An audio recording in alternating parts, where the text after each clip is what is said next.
You think you know the saints. You believe holiness is something only for perfect people, those who never messed up, never doubted, never skipped their homework? Then get ready, because the story you're about to hear will turn everything you thought you knew about sainthood upside down. Carlo Acutis' own teacher, yes, the boy who was canonized this past September, dropped a revelation no one saw coming. He didn't want to do his homework. That's right. The future saint, the one who inspires millions of young Christians around the world, was a regular teenager who sometimes couldn't care less about assignments. How could that be? How can someone who avoided schoolwork become a model of faith for humanity? The answer will set you free from a lie that's been holding you back, and maybe, just maybe, you'll realize you're closer to holiness than you ever imagined. Because if Carlo, with his flaws, his teenage stubbornness, and his one-of-a-kind spirit, made it, who's to say you can't too? Picture the scene, a simple classroom, the smell of chalk in the air, the sound of chairs scraping across the polished floor. Carlo Acutis sat at his desk like any other student in the early 2000s, doodling in his notebook, maybe thinking about video games or the next church service. Sister Monica remembers that day well. He simply didn't want to do his homework. You know that quiet rebellion every Christian teen goes through? Carlo did too. But here's the mystery that stirs the heart. How could this boy, who sometimes hid in the closet to play, yes, he really did, become a canonized saint of the church? The answer isn't found in thick theology books, but in the ordinary rhythm of his life, where faith and teenage chaos somehow met in a divine balance. That old wooden desk wasn't just a piece of furniture.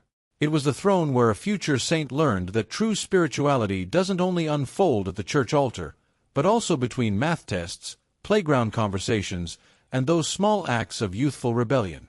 Sister Monica had no idea she was witnessing something extraordinary in such an ordinary moment. She saw a boy, like any other, who couldn't care less about homework, but carried in his heart a flame of devotion that would make history. Carlo had something most adults lose over time, the ability to be imperfect and still seek Christ with total sincerity. It wasn't about getting all the right answers in his notebook. It was about asking the right questions in his soul.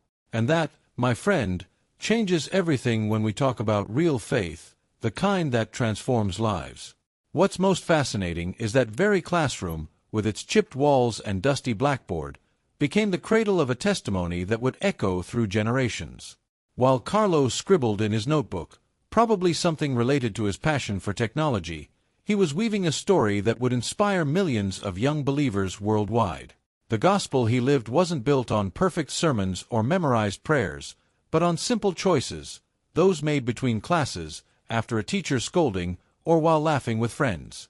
That boy who didn't want to do his homework was, without knowing it, writing the greatest lesson of all, and we, decades later, are still trying to uncover the secret he carried beneath that ordinary teenage exterior, the imperfect student who sought what truly mattered. Carlo wasn't the kind of student teachers bragged about at parent meetings. You know that honor roll board in the hallway?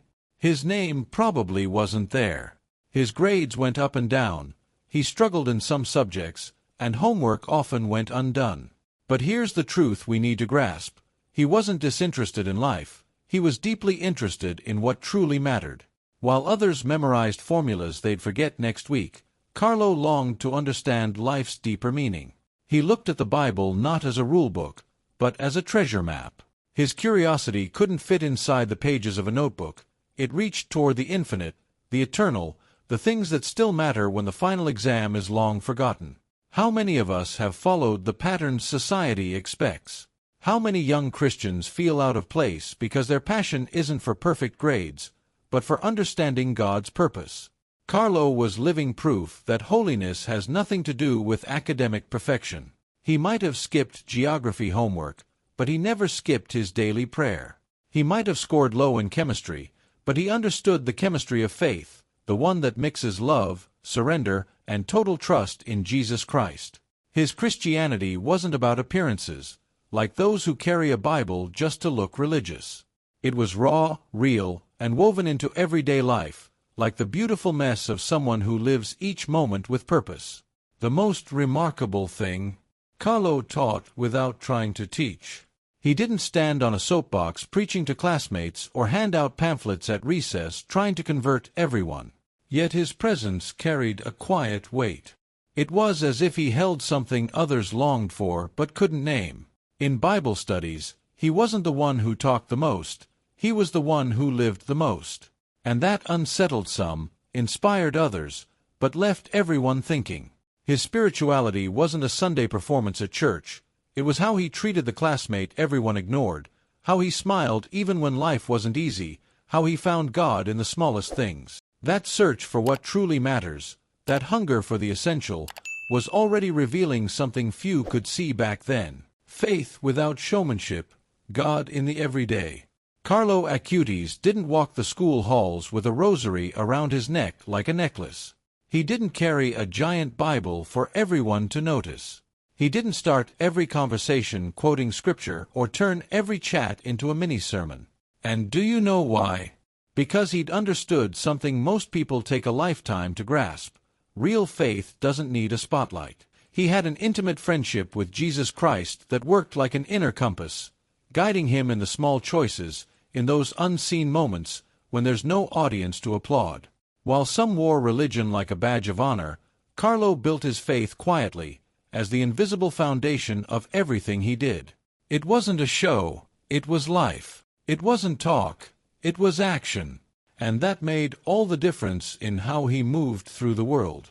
What's even more remarkable is how deeply he loved video games, computers, and technology, without letting any of it compete with his devotion. For many people, being a saint means giving up everything of the world, living in a religious bubble, never having fun. Carlo shattered that stereotype every single day. He played, coded, laughed, joked with friends, and at the same time, lived like a true hero of faith. He even created a website cataloging Eucharistic miracles, blending his love for technology with his love for God. For him, there was no divide between the sacred and the ordinary, not in the rigid way some preach. Everything was an opportunity to meet God. Worship didn't just happen at Sunday Mass. It happened when he helped someone, when he created something good, when he used his gifts to glorify the Creator. That integration of faith and real life is what so many testimonies today still lack. Carlo's holiness was authentic because it was his own, you see? It wasn't copied from a manual or a clumsy imitation of some medieval saint. It was Carlo being Carlo, with his quirks, his interests, his unique personality, all directed toward loving and serving God. He didn't have to pretend to be someone else to become holy. He didn't need to act saintly or dress like he belonged to another century. His spirituality fit perfectly within the skin of a teenager. And that's the lesson young Christians need most today. You don't have to erase yourself to follow the gospel. You don't need to kill your personality on the altar of religion. God made you unique for a reason. Carlo understood that, and lived with a freedom only truth can bring. But this authenticity had deep roots, and they became clearest in how he treated those around him. Carlo, the friend of the forgotten. Andrea was that kid everyone knows, or once was. You know, the one bully's target, the one who sits alone at lunch, picked last in gym class, made fun of in group chats. Bullying didn't have that name back then, but the pain was the same. Andrea suffered quietly, carrying rejection in his hunched shoulders and downcast eyes. But he had an unexpected shield, Carlo Acutis.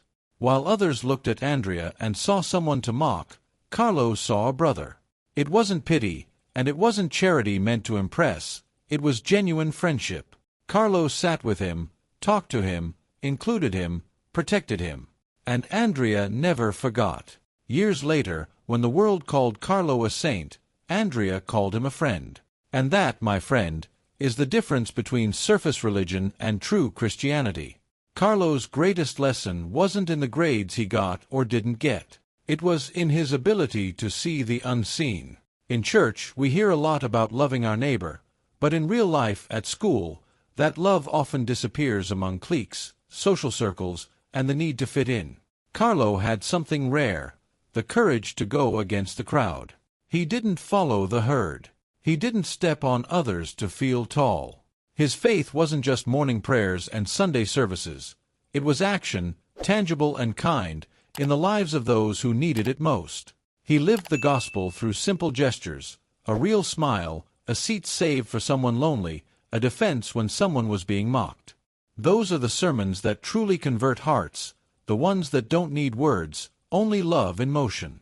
Every time Carlo did that, he was preaching better than any pastor at a pulpit. And here's the quiet invitation his story leaves for us.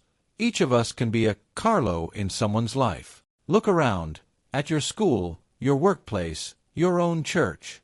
Who's the Andrea in your world? Who are the forgotten, the overlooked, the ones no one notices?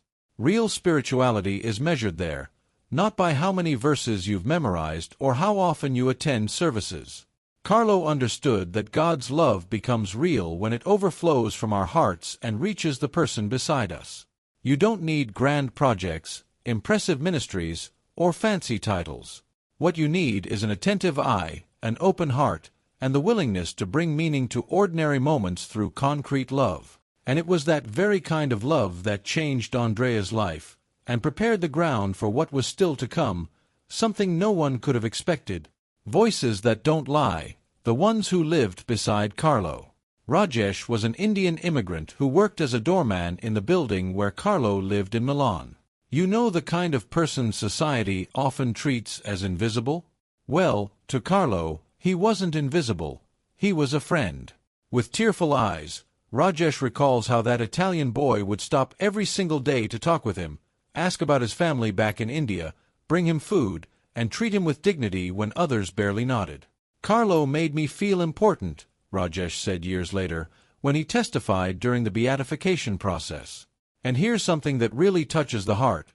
Carlo didn't do any of this because he knew he'd become a saint one day and needed witnesses. He did it because his faith overflowed in concrete actions, because he saw Christ in the face of the doorman, because the gospel to him wasn't theory, it was daily practice. How many Rajeshes are around you that you don't even notice? How many invisible people cross your path each day, just waiting for a glance, a smile, a simple recognition of their humanity? Carlo's mother, Antonia, shared an even more intimate story. She wasn't a practicing Catholic when Carlo was born. It was her own son who led her to faith. Picture it, a child asking to go to church, tugging his mother to Mass, asking deep questions about God and spirituality.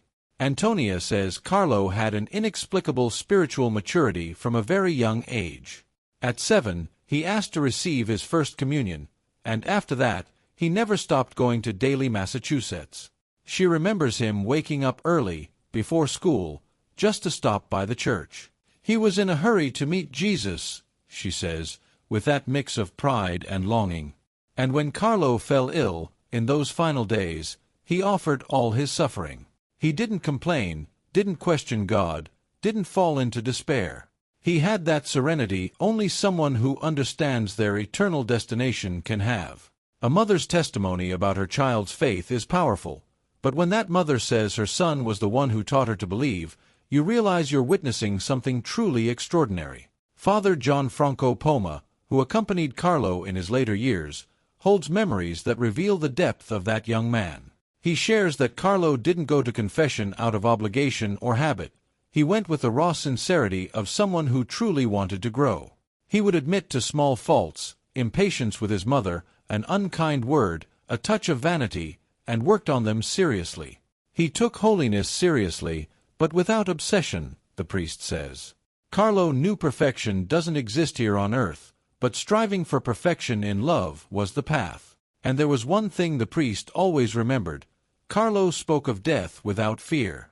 At 15, an age when most think they're invincible, he already understood that this life was temporary.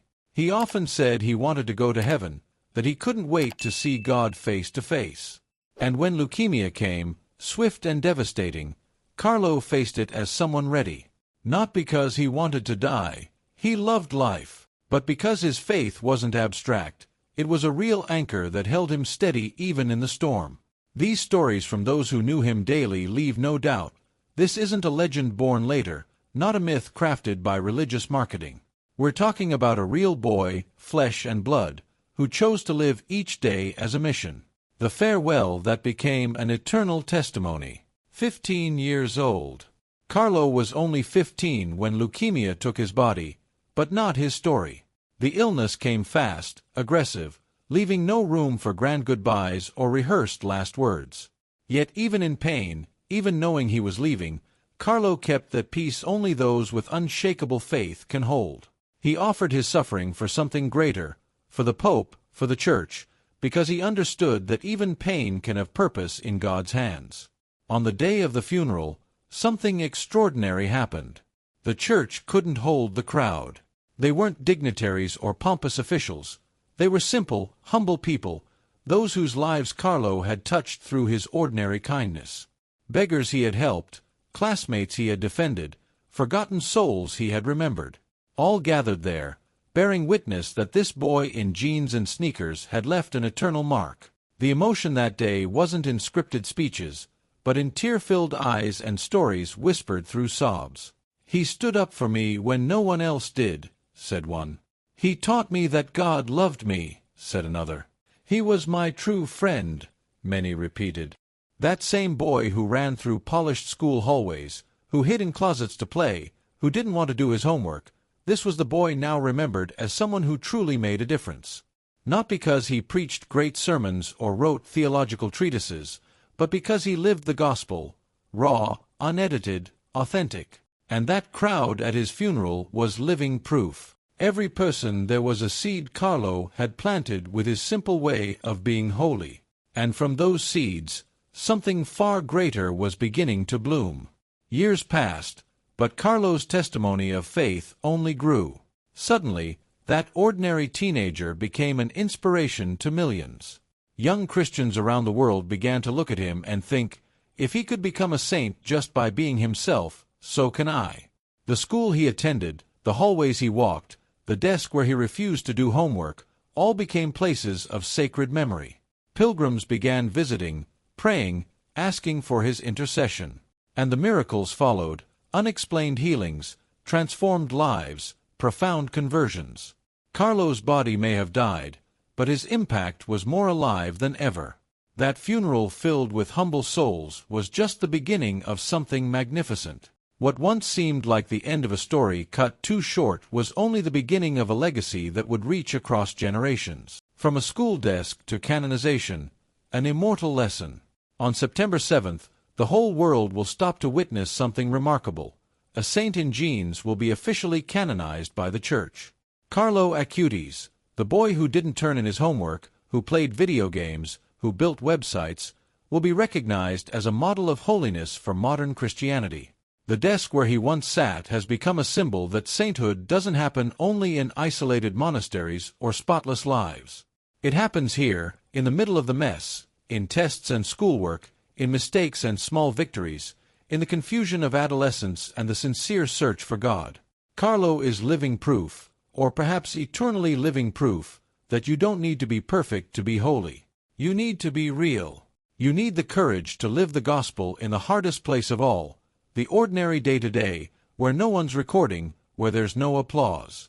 Carlo's canonization isn't just a religious event. It's a powerful message for a generation that grew up believing true spirituality doesn't fit in the modern world. How can a saint love technology?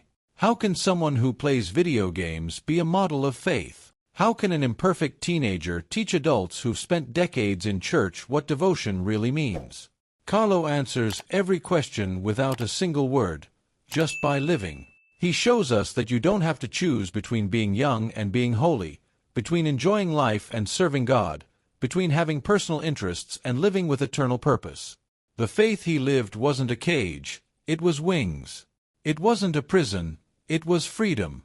And that freedom came from understanding that following Jesus Christ isn't about rigid rules, but about cultivating a living, dynamic, transforming relationship. In the simplicity of one unfinished homework assignment, Carlo learned the greatest lesson of all, to live the love that never fades. That homework he refused to do was just an insignificant detail in a life filled with deep meaning. While others focused on following the perfect script of a model student, Carlo was busy writing a story that would be told for centuries. He turned every ordinary day into an eternal mission. He made the classroom a temple for learning what truly matters. He transformed casual conversations into moments to spread light. And now, looking back, it's clear, it wasn't homework Carlo needed to do, it was the lesson of life he came to teach. A lesson written not in old notebooks, but in transformed hearts. A lesson that doesn't fade with time, because it's written with the eternal ink of true love. And that lesson is still alive, waiting for each of us to have the courage to learn it, and live it, just as he did. The Eucharist, the secret behind the transformation. Carlo had a secret, not the kind locked away, hidden from everyone. It was a secret hiding in plain sight, so simple most people missed it. Every day, before school, he stopped by the church. It wasn't a quick visit, it was an encounter. Carlo stood before the Blessed Sacrament, talking with Jesus Christ like a best friend. To him, the Eucharist wasn't a boring religious duty. It was fuel. It was the source. It was the connection that kept everything working. He often said a phrase that became famous, "The Eucharist is my highway to heaven." While other teenagers searched for strength in social media likes, Carlo found strength in those quiet moments of adoration. From that daily encounter flowed all his ability to love, to serve, to be different in a world of sameness. Here's the key many miss. Carlo wasn't holy despite being a modern teenager. He was holy because he discovered how to integrate his faith with real life through the Eucharist. Think about it. How could he love technology and still be deeply connected to God? How did he balance gaming and prayer? How did he find time for friends, studies, hobbies, and still nurture such deep spirituality? The secret was in that hour before the altar. It was like charging a phone battery. You use it all day, but you have to plug it in to recharge. The Eucharist was Carlo's power source. He knew he couldn't be a light to others if he didn't draw from the light himself. He couldn't love the Andreas of life if he didn't first receive love. That daily discipline of adoration, that faithful meeting, was the unseen root that sustained the flourishing tree everyone admired. And here's something beautiful. Carlo didn't just live it, he documented it, so others could live it too. He built an entire website cataloging Eucharistic miracles from around the world, over 130 documented cases, with photos, descriptions, scientific evidence. He used his passion for technology to spread devotion to the Eucharist. He merged his programming skills with his love for Christ's real presence in bread and wine. Brilliant, isn't it? He didn't separate spiritual life from normal life. Everything was one, integrated, connected. And that integration began there, in silence before the Blessed Sacrament. It wasn't some mystical escape from reality. It was reality being reshaped by the sacred. Carlo understood that the strength to change the world doesn't come from ourselves, from our abilities, or our effort. It comes from surrender, letting God recharge not just our energy, but our purpose, our vision, our love. That daily practice, that faithful meeting, shaped everything he became. So now, what will you do with what you've just discovered? Will you keep thinking you need to be perfect before God can use you? Will you keep waiting for the right time, the ideal circumstances, the flawless version of yourself before you start living your faith for real? Carlo didn't wait. He was 15 and facing unforgiving leukemia, but that didn't stop him from leaving an eternal legacy. Think about it. How old are you now? How much time have you wasted waiting to be good enough to make a difference? Who is the Andrea in your life that needs you today? What small choice could you make right now, this very moment, that would plant a seed of true love in someone's heart? Life's too short to keep postponing your purpose. Carlo lived only 15 years, and he changed the world. You have more time than that, but what are you doing with it? Are you using your passions, your talents, your uniqueness to glorify God, or are you hiding them because they don't fit the mold someone else made? Holiness isn't waiting for you to be ready.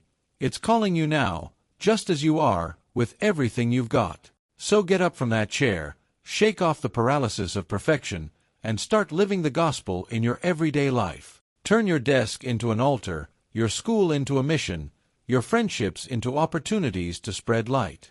You who've come this far, who've listened to this whole story, you can't pretend nothing's changed. Carlo showed you the way. Simple, authentic, possible.